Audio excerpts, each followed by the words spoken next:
my name is Sherry Allen and I'm a clinical educator for the respiratory therapy department, and today I would like to show you some important respiratory equipment and the usage.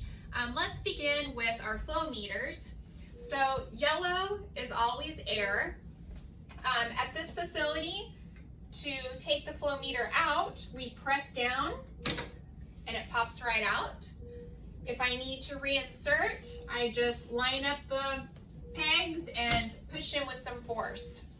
Always make sure that your Christmas tree, which screws onto the bottom, is on tightly, or you will not get proper flow out of your flow meter to whatever device you're attaching. Over here we have our oxygen flow meter.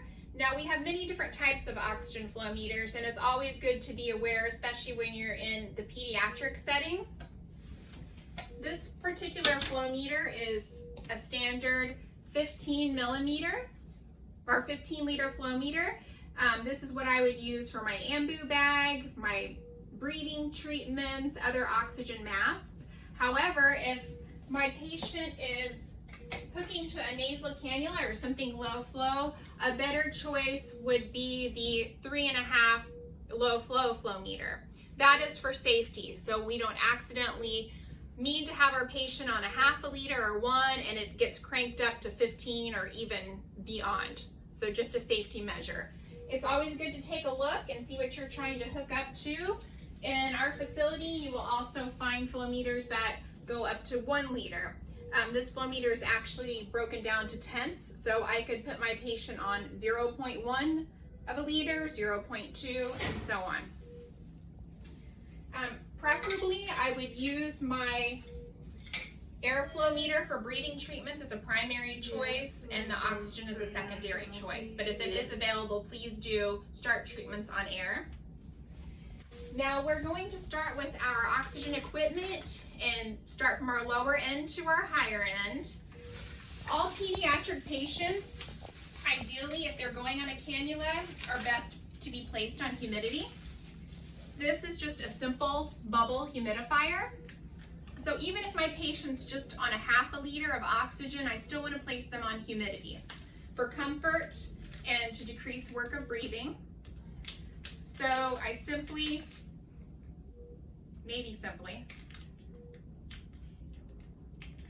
unpackage my bubbler. The top comes out of the sterile package inside the main package. It screws onto the top and punctures the water bottle.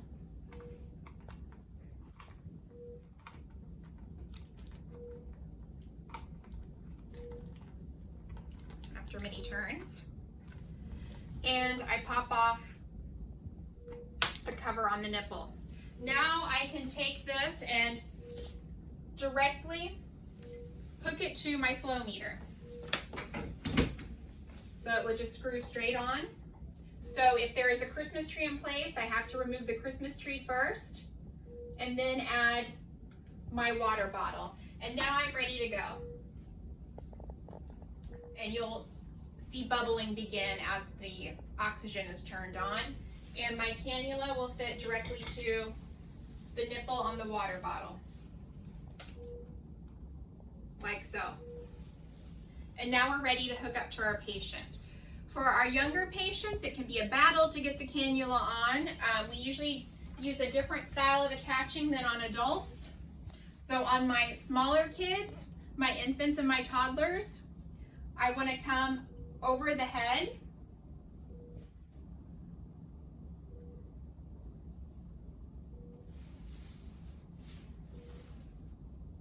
in the nose, and I'll use Tegaderm to secure the cannula on the cheeks. And then I will tighten behind the head, but I don't want it too tight. I don't want the child or infant laying on the plastic, and I don't want to tighten it where it's occluding anything on the back of the head. So just a nice loose attachment on the back, and we're ready to go. And most kids will forget about it after it's placed and just leave it alone for the most part. Now next, if my patient's not doing as well on my bubble, my basic cannula, I can take the next step, which would be a simple O2 mask. So as you can see, it's just tubing hooked up to a mask. With all respiratory equipment, there's an easy number to remember, and that's 10. So hooking up to a flow of 10. So pop this, return our 15-liter cannula, flow of 10.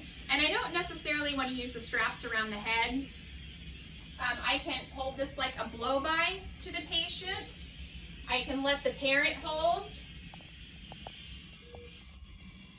If the mother's holding, she can just hold it to the baby's face or pediatric face. If it's an older child, feel free to go ahead and put the strap around. Now, we're not certain what FiO2 we're getting with this. It's a guesstimate of about 40 to 60% with the simple O2 mask. So it just gives a little bit of supplemental oxygen. Now, if this isn't doing the trick, my next step could be the Venturi mask. This is actually an adult size, folded down. And if we need even smaller, we have separate Venturi adapters that can go into a nebulized or aerosol mask or onto a trach mask. With these, we line up what FiO2 we want. So this is set at 40% FiO2, and it tells me to turn my flow meter flow to 12. If I want more, I would turn to 50%, and it tells me to turn my flow meter to 15. And of course, your respiratory therapist is always happy to set this up and to assist with it. Next, if our patient's requiring more flow, we have a partial non-rebreather.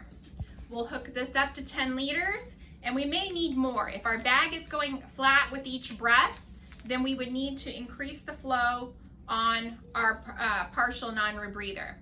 Now, this delivers a ballpark of 60%. What makes it a partial rebreather, differing from a non-rebreather, there are no valves on the side, and there's no valve right inside the mask. So it just gives us a reservoir bag and a higher concentration of oxygen than the simple or the Venturi.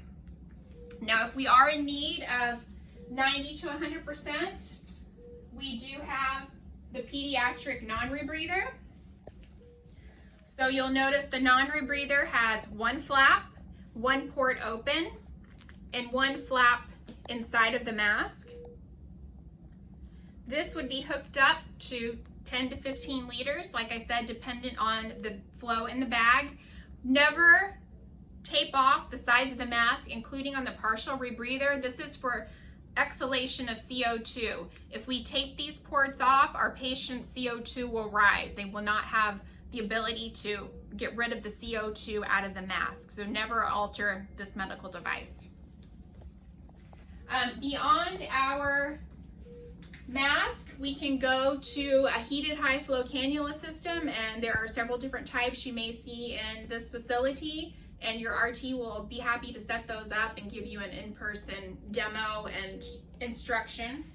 But those are always set up and maintained by the respiratory therapist. So next we're going to look at our resuscitation bags. So I'm holding an infant self-inflator bag and a pediatric self-inflator bag. So with these bags, I cannot give blow-by. I cannot give mask CPAP like I would do on a baby in a delivery room. I can only give positive pressure ventilation. Now, every person should be given about 5 mLs per kilo of tidal volume when doing bag mask resuscitation. Whether it be a tiny baby or a full-size adult, our goal is always 5 mLs per kilo. So with that being said, if I have a small child or a very small infant, let's say I have a birth at arrival and I have a 2-kilogram neonate, my goal would be 10 mLs of volume. And also you may notice something different from the adult self-inflating bag are pressure manometers on the infant and the pediatric. So my infant bag goes up to a patient that's 10 kilograms. And then next I would be using my pediatric after the infant size bag. Now, like I said, it may not take very much pressure to achieve the small volume you actually need. So when we begin positive pressure ventilation with the mask, we always want to watch chest rise and fall of the patient. That's our primary indicator of volume, is our chest rise and fall. Secondarily, I'm going to watch this manometer on that ambu bag. My goal is to keep it right in the green and yellow zone. So if I'm excessively bagging, I'm going to be hitting high pressures. The danger in this is potentially causing a pneumothorax. So with a tiny baby, if it's a birth on arrival, I may even just be using my thumb. This ambu bag, if I were to squeeze it all the way, can give 140 mLs of volume. And like I said, if I had a birth on arrival and had a 2 kilogram baby, I would only actually need to be giving about 10 mLs of volume. So just be very careful. My pediatric bag also has the pressure manometer.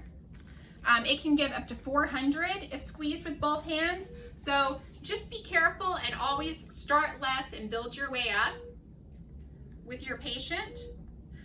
Inside my infant ambu bag comes an infant mask and a neonate mask. Inside my pediatric, I have a toddler size mask and an infant. Also, if I want to add a PEEP adapter to add PEEP to my ventilation, I can. This doesn't add mask CPAP, it just adds end PEEP to the breath. So if I did have a pediatric patient on 10 of PEEP, it would be very important to add a PEEP valve on my ambu bag if we had to take the patient off the ventilator, so they do not lose their lung recruitment that we've gained by using so much PEEP. So this fits onto the end. It can also be used on the infant bag if needed. And you determine the amount by scrolling down and covering the number. So if I want 10 of PEEP, I scroll down until my 10 is covered. So now I would be giving 10 of PEEP. If I wanted 15, I would scroll down until my 15 is covered. Now when I give a breath, I'm giving a PEEP of 15. The ambu bag will make a different sound when the PEEP valve's attached, so just be aware of that. A reminder, our infant and small child airways is like a funnel. With that being said, they are very anterior and take a little more positioning. So when I am doing my bag mask ventilation, I want to truly keep in a sniffing position. If you're hyperextending, you can actually occlude the airway. I'm going to use my CE positioning, so I'm pushing down on the nose, pulling up on the chin, so I'm actually doing a pushing-pulling movement at the same time. So I cover down on the bridge of the nose. I'm using my E, my 3 fingers, to pull the chin up and deliver my breaths. Now remember, the smaller the patient, the quicker they're going to be breathing. So my newborns, I would actually be giving breaths of 40 to 60.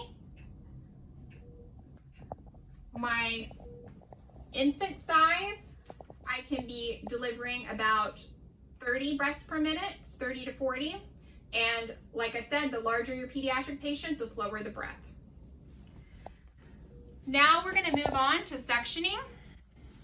So our most simple sectioning is the bulb suction. These are much more powerful than you think. They do get very dirty and nasty, so they do need to be disposed of, especially if the child's sick. But it is a quick, easy tool to use. So I'm always going to depress it before I put it in the child's mouth or nose, and then release.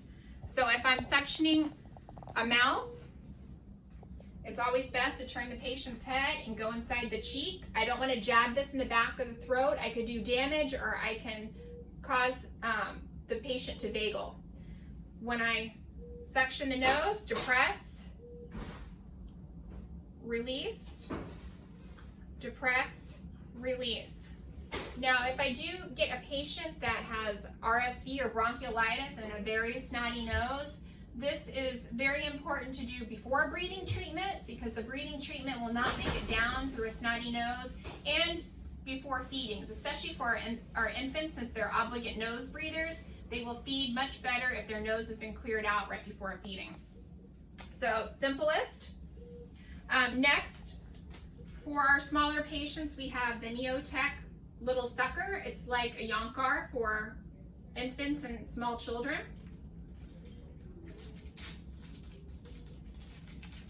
They do have expiration dates, which is good to keep an eye on. So my section, I'll use 80 to 100. And it hooks right into the suction tubing, and we occlude the hole to initiate the suction pressure.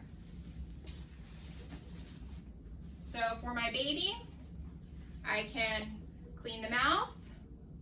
It's great for cleaning the nose of infants and toddlers. Only if needed, a drop of saline. Very quick and easy to use. Another choice is the red rubber catheter. It's actually a urinary catheter. It is made out of latex, so always make sure your patient does not have a latex allergy, or the families, before you pull it out. You can take your Neosucker, insert, and put the red rubber over the Neosucker, and this allows you to have intermittent suctioning by occluding the hole. It's very soft and gentle, so I can very easily put it inside the patient's mouth or right into the tip of the nose. I never want an NT suction, just right into the tip. The final choice would be a regular straight suction catheter. They come in a sterile package with sterile gloves in multiple sizes. This is actually a 5/6, a rather small size. And you could occlude the hole, and just as with the red rubber, it is a little stiffer. It's not as comfortable as the red rubber catheter. But if I were needing to actually NT suction, this would be my choice, because it would come sterile out of the package and I would be using a sterile glove. All right. So now we're going to look at our intubation equipment. It's always helpful for the RT if the nurse is able to grab the RT equipment, assemble the intubation equipment. So first we're going to look at the standard handle. There are other devices that can be used for intubation, fiber optic scopes, but this is the standard for direct visualization. So you'll see that all of our handles and blades are disposable. The blade fits, the handle works with all the blades. There is an expiration date, so if you are grabbing this, you can take it out of the package. Intubation is not sterile, it is clean, and we want to keep it as clean as possible. So it's fiber optic. I've taken it out. I can check the light by depressing the circle inside. Now I would select the correct blade size. So if your RT asks for a 1 or whatever corresponding size, make sure you grab that. This also has an expiration date on it.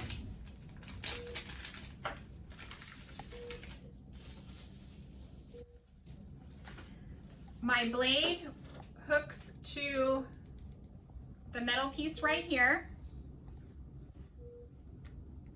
So it takes a little bit of force, makes a popping sound. I pop down, push it back, and I should have a light. And vice versa to take it off, bend, and pop it up.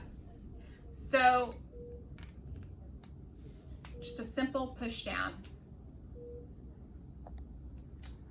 And then you can close it and have it ready to go for whoever's intubating. We like to stick it back in the package to keep it, like I said, as clean as possible. You'll notice that there are two different types of ET tubes. There are cuffed and uncuffed. The uncuffed ET tubes are reserved for our newborn patients. We use a cuffless ET tube because of the airway. It's like a funnel, like I mentioned before. The largest part is the cricoid cartilage, and this makes a natural seal, and there's not a lot of room down there. So that's why we use the cuffless. So always pay attention if you're grabbing a tube for the RT, and grab the correct one according to the patient. So newborn, birth on arrival, I would grab my cuffless. Any child that is not born in the facility, we want to try to use a cuffed ET tube. The cuffed tube doesn't necessarily have to be inflated, but it's there just in case we need it. Stylets are usually preferred. We just need to be very cautious with stylets. They can puncture the trachea, they can cause vocal cord damage. We always want to be very, very cautious. So this particular one, which you will find in Peds, has a clear piece that looks like it should be fitting on top of the ET tube, but we don't hook it on. It makes it too difficult to withdraw after the intubation. So if I'm prepping this for someone intubating, I'm going to slide it in. And I want to stop my stylet right above the little hole at the tip of the ET tube. This is called the Murphy's Eye, a fenestration. And I will bend my stylet to keep it from slipping down any further. I can then take my ET tube and slip it back in the package. And like with the adults, the cuffed, we need a syringe to fill our cuff if needed. Next, let's look at our CO2 detectors. So this is our primary confirmation. Just as in adults, we use a CO2 detector to confirm our ET tube placement. Now we have two types. One is the neonate, which is 250 grams to 6 kilograms.